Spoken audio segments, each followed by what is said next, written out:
I'm Morgan. I started working at the Tattooed Lady about 2 years ago. When I got interviewed by Sonia, I just thought that it was a really female-friendly shop, and I was really excited to start here because it's kind of a hidden gem in the middle of Zimmerman. I started tattooing a little over a year ago.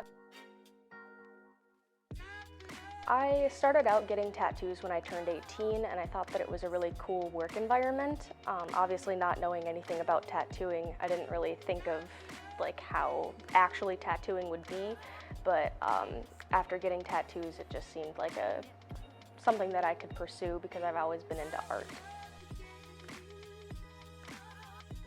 I would say that I mostly do illustrative work. I'd like to try realism, but just for right now, it's kind of getting your line work down and everything like that is probably going to help me in the future to try out different styles.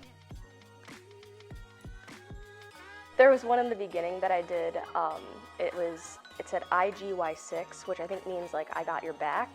But I think the 6 was supposed to be all in red, and I started outlining it in black, which it ended up being kind of like a faux pas. It ended up being cool, but it just really caused me a lot of anxiety realizing that I had outlined it in black, and then I had to go back and create a new way to make it look decent.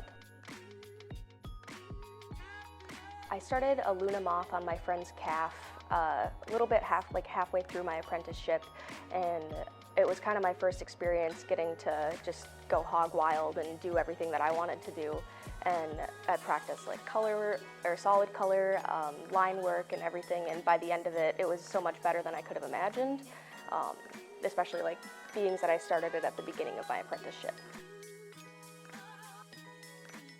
There was this girl named Tiffany that worked at Twisted Image over in Cambridge, who was actually kind of who I asked questions how do you start an apprenticeship, how do you get into this industry, and she's actually I think working over in Wingnut now. Very family work environment. It just feels like I'm coming to hang out with my family when I'm coming to work, and actually looking forward to work is something that's very new to me because I've always worked jobs that I just hated.